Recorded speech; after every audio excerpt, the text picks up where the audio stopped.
Hey, who the hell are you? Who the hell are you? Get out of my yard, kid. What, you live here or something? Yeah, here's my front yard. Silly bastard. So what's with the camera and all, huh? You want to make $3? Well, I am a businessman after all. What's for the $3? Interview or something? Yeah. Everybody's always coming around to my place looking to interview me, wanting to know what I did on the last case. I am a high-powered attorney after all. You wouldn't happen to have a smoke, would you? Is this your car over here? Yeah, this is my pride and joy right here. There's really like 3 cars, but I combined her into one supercar. Because you see, I'm very concerned about the environment. And, oh yeah? And you're driving this old junker? This right here, junker, what are you talking about? This car is the pride of the fleet right here. You see this thing out on the highway, you know you in high-class company. That's all I'm telling you. Right here, I got a deal worked out with Irvin. Owns the restaurant in the backyard of my summer home. And I can get all the grease I want from him. And what do you use the grease for? I burn it in the car. I'm concerned about the environment. What with gas prices the way they are and everything, I gotta make sure I can get my malt liquor from somewhere. I can't have that money going in the tank. So what I do here, I had to do me a little junkyard conversion. I went out to my supply area and procured a few extra parts so as I could make this baby run on cooking oil.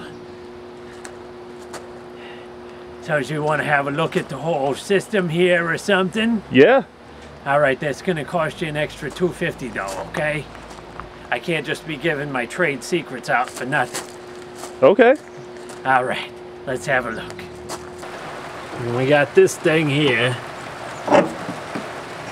Is a fuel filter with a high-tech heating element around it to make sure that the vegetable oil with the grease bits and the leftover bacon doesn't get too clogged up into going into your fuel line here. You have to make sure you prop it up on something very high-tech like this block. And we have solenoid valves here to make sure that we can switch between the regular diesel lines and the vegetable fuel lines. And then we got from the engine cooling system over here, we run lines back to the back of the car where we get the other tank to hold the cooking oil so that it gets nice and hot. So now we're gonna have a look at the back of the car over this way. Now the next thing you need to see that's really important is where you put the grease. Back in there is the regular tank for the dinosaur juice. Until the current court injunctions and certain other legal issues are resolved, I can't get into my metalworking shop to put in the new gas tank. So, as a temporary solution, I'm gonna use my coffee table. Have a look at this. You'll love this. This is great. It's perfect. This right here is gonna make a perfect gas tank. And I'll just have to put up with the temporary inconvenience of not having anywhere for my guests to set their mug of delicious coffee.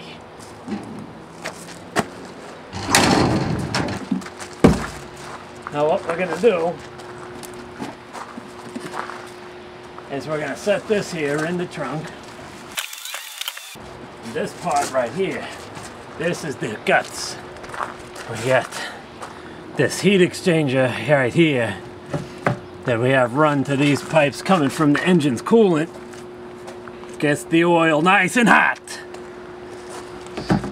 And here's the fuel line. It'll draw it up from the bottom, send it right to the engine, and get me going down the highway. So now we gotta insert this part here and get it all attached and ready to go. And then we can go visit Bob and get the cooking oil he owes me.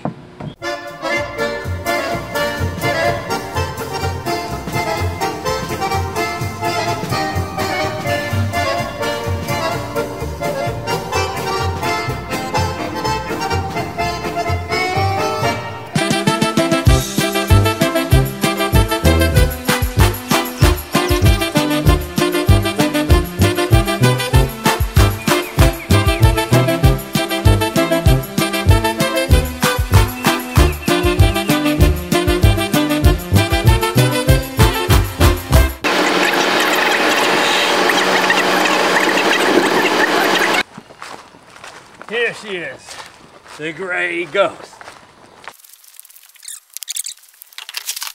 And here's some of my priceless artwork.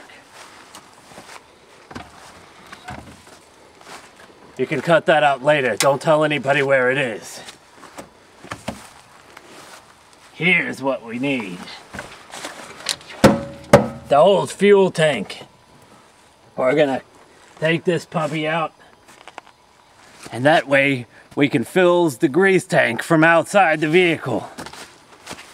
I can't be a high-powered attorney driving my clients around and pouring cooking oil on their baggage. All right, until next time, folks.